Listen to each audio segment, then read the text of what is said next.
जो वीडियो देख रहा है इस चैनल को लाजमी सब्सक्राइब करें। परी शर्माते हुए बोली, तो बड़ा बदतमीज है। मैंने कहा, क्या हवा, तुम खुद ही तो कीड़े मकोड़े मारने की बात कर रही थी। पर शायद तुम छोटे जानवर मारती हो, सांप थोड़ा बड़ा होता है, तुम इसलिए डर गई हो। मैंने अपने नीचे की तरफ इशारा करते हुए उसे कहा तो उसने शर्मा कर अपनी गर्दन झुका दी और नूर बोली, अक्सर बड़े सांप बस नाम के ही होते हैं। वो शायद मुझसे फ्रैंक होना चाह रही थी, मगर कामी भी मुझे परी और नूर के साथ बात करते देख रहा था।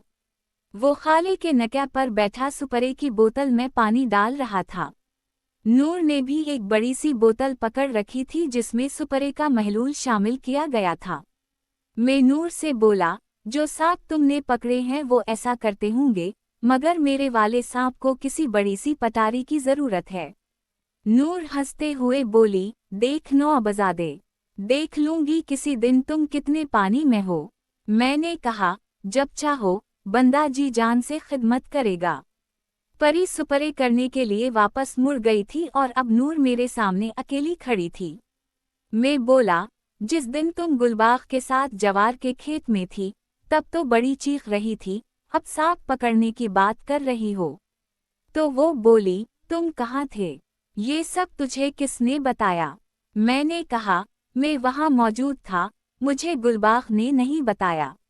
वो अपनी बदली हुई रंगत और अपने हवास पर काबू पाते हुए बोली, तुम झूठ बोल रहे हो, मैं ऐसी तो नहीं हूँ।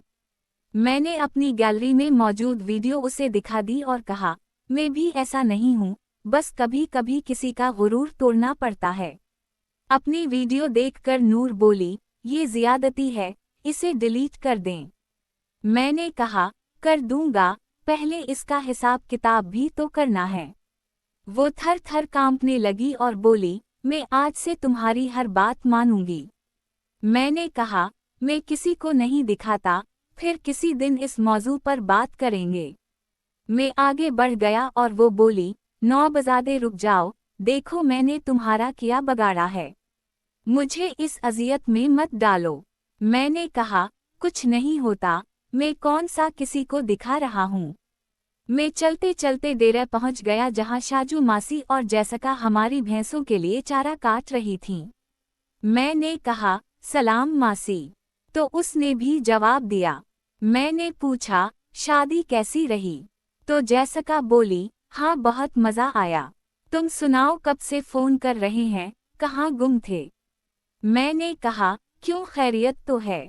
तो वो बोली, नवीद बोल रहा था कि क्यों ना हम धान की फसल काट लें, उसने नेट पर मौसम की सूरत-ए-हाल देखी है, अगले 4-5 दिन मतला साफ है। मैंने कहा, जैसे आपकी मर्जी, वैसे फसल तो तैयार है। तो जैसका बोली, 9 बजा दे, कटाई शुरू करने से पहले हमारा मुंह तो मीठा करवा दें। मैंने कहा, मुंह भी मीठा करवा देंगे, आप लोगों ने जो मंगवाना है नवीद से फ़ोन करके मंगवा लें और कटाई शुरू कर दें। जैसका बोली, हमने तो बर्फी खानी है। मैंने कहा, आप लोग नवीद को फ़ोन कर दें, पैसे मैं दे देता हूँ। मैं ट्यूबवेल की तरफ चल दिया क्योंकि इसके साथ ही नहर को जाने का रास्ता था। मैंने सोचा चलो चक्कर मार लेता हूँ, ताला चेक कर लेता हूँ कि सब कुछ ठीक है। मैंने देखा कि खाले पर शीमा और कामरान खड़े एक दूसरे की तरफ देख रहे थे। ये वो खाला था जहाँ से नहर से पानी की आमद व रफ्त होती थी। ये रास्ता सिर्फ नहर को जाने के लिए ही इस्तेमाल किया जाता था। एक तरफ परिशा लोगों के खेत थे, दूसरी तरफ हमारा रकबा था और दरमियान में ये खाला था। दोनों तरफ जवार की जवान फसल थी। मैंने शीमा को देखा, वो कामरान को इशारे कर रही थी और कामरान भी उसे जवार में जाने को बोल रहा था। मैंने उनका पीछा करने का फैसला किया। मैं भी जवार में ही छप गया और उन दोनों की नकल वाव हरकत देखने लगा। कामरान ने शीमा को एक बार फिर जवार में ही जाने को बोला तो वो चलते हुए कामरान के पास चली गई। इसने कामरान को जाते ही गले लगाया और कोई चीज़ थी जो उसने कामरान को दी जो उसने अपनी जेब में डाल दी। दोनों ने इधर इधर देखा और फिर कामरान जवार में चला गया और थोड़ी देर बाद इसके पीछे शीमा भी चली गई। जवार के इस घने खेत में पुरस्कार खामोशी और चारों तरफ वीरानी थी। दोपहर को कौन जाता है इतनी धूप में खेतों में। कुछ देर के बाद मैं भी दबे पांव जवार में चला गया। ये खेत परिचय लोगों का था और इसमें तोड़ी, भौसे की धार, ढेर भी थी। मैं घनी फसल से खेत में दाखिल नहीं हुआ बल्कि जो रास्ता तोड़ी वाली जगह को जा रहा था, मैं इस खले रास्ते से खेत में गया। मुझे कुछ भी सुनाई नहीं दे रहा था। खैर मैंने पीछा जारी रखा। चलते चलते मैं इस जगह पहुंच गया जहां पर भौसा जुमा कर रखा था। उसे हम अपनी जबान में तोड़ी वाली तल बोलते हैं। ये लंबी होती है 12 से 14 फीट। इसमें नीचे तोड़ी होती है जबकि ऊपर से उसे गीली मिट्टी से ढांप दिया जाता है।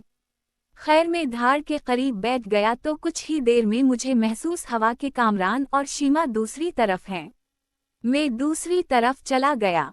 मैंने देखा तो कामरान खड़ा हुआ था और शीमा नीचे बैठकर अपना जलवा दिखा रही थी। मैंने अपना मोबाइल निकाला और उन दोनों की वीडियो बनानी शुरू कर दी। शीमा किसी प्रोफेशनल प्लेयर की तरह गेम खेल रही थी जिसे देखकर मुझे भी बेचैनी हो रही थी।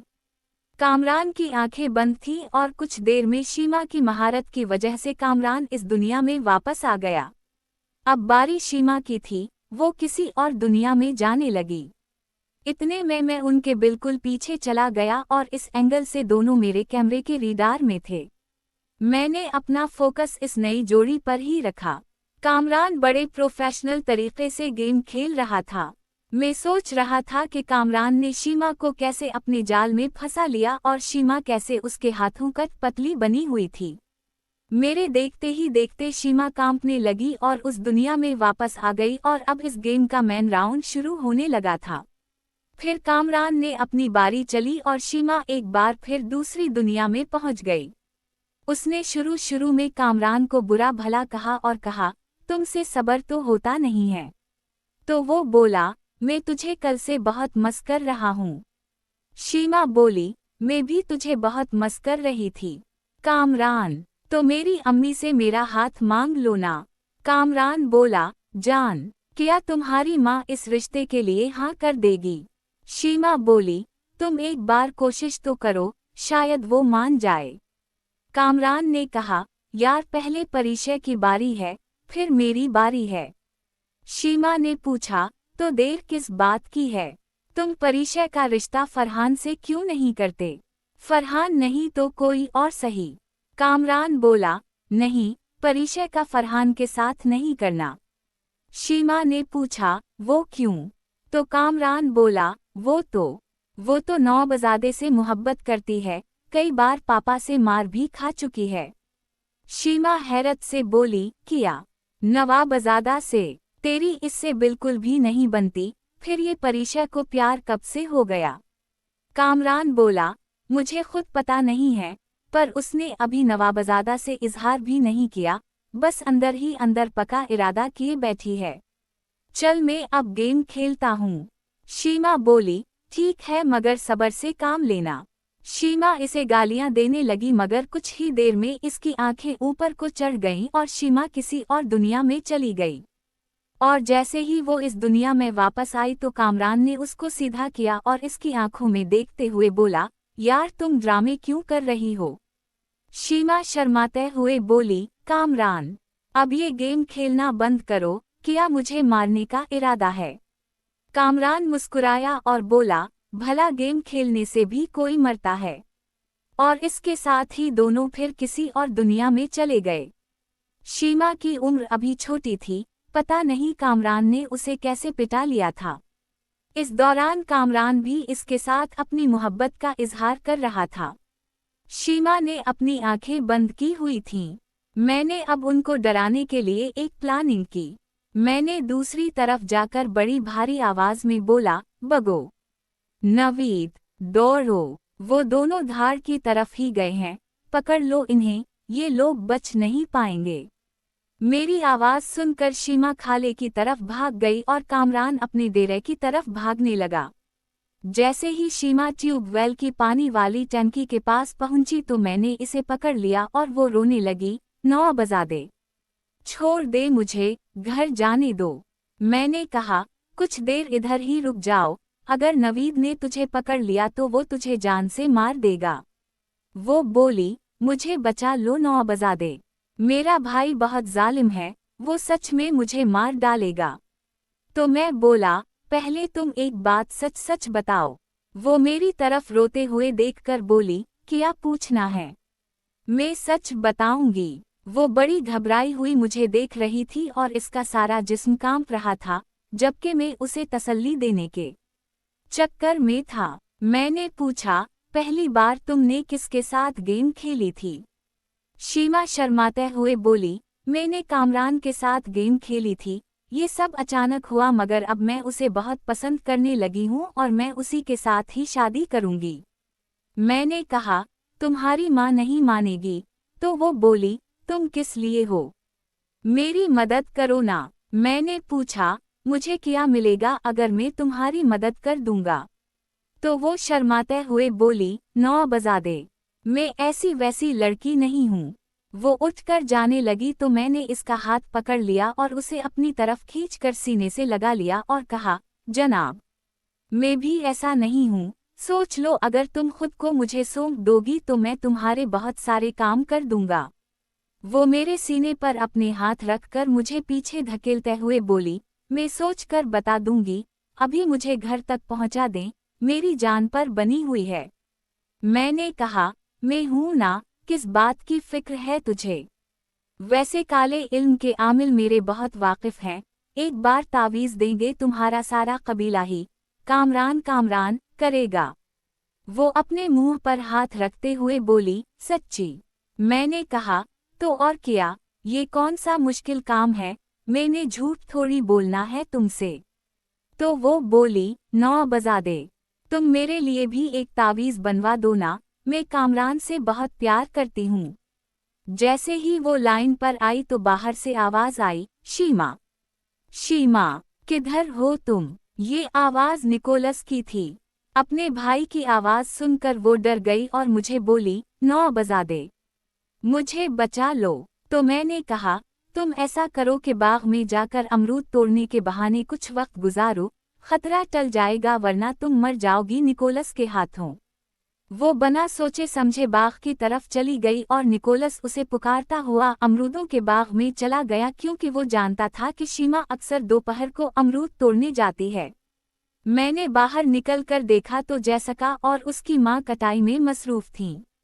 मैं वहां से निकलकर घर आ गया। जब घर आया तो शाम ढल रही थी और मेरी बहन सोहा घर में झाड़ू दे रही थी, जबकि हुमा टेरेस पर खड़ी किसी से फोन पर मसरूफ थी। मुझे देखकर उसने हाथ हिलाया तो मैंने भी उसे जुड़े रहने का इशारा किया। एन अपने घर में थी। मैंने पूछा, सोहा, मामा किधर हैं? तो वो बोली, भाई, मामा और रूबी सोई हुई हैं, क्या कुछ चाहिए मेरे भाई को? मैंने कहा, हाँ, पानी पिला दो। सोहा उठी और किचन की तरफ चल दी। अचानक उठकर जाने से सोहा की कमीज फंस गई। मैंने जब देखा तो मेरी हंसी निकल गई। मेरी इस हरकत को देखकर हुमा भी हंस दी। सोहा ने पानी का ग्लास लाकर मुझे दिया और बोली, भाई चाय पीनी है तो मैं बना देती हूँ। वो बार बार सहन की तरफ देख रही थी। मैंने उसकी नज़रों का जैसे ही ताक़ुब किया तो देखा कि सोहा की नज़रें कुत्ते पर थीं जो खुद को साफ कर रहा था। ये सीन मेरे लिए काफ़ी दिलचस्प था। मैंने कहा, सोहा, तुम्हारा ध्यान किधर है? तो वो एकदम घबराते हुए बोली, भाई वो, मैं चाय लाती हूँ। सोहा चाय लेने गई तो मैं कुत्ते को डंडे से डराते हुए बारे की तरफ भेजने लगा। जैसे ही मैंने डंडा दिखाया तो वो डर के मारे भाग गया और भैंसों के बारे की तरफ चला गया। तब किचन से आवाज आई, भाई जरा ये देखें, पंखे को पता नहीं क्या हो गया है, चल नहीं रहा। मैंने कहा, सारा दिन तो चलता रहता है, इसलिए जल गया होगा, मैं देखता हूँ, तुम लोग भी तो उसे बंद ही नहीं करती।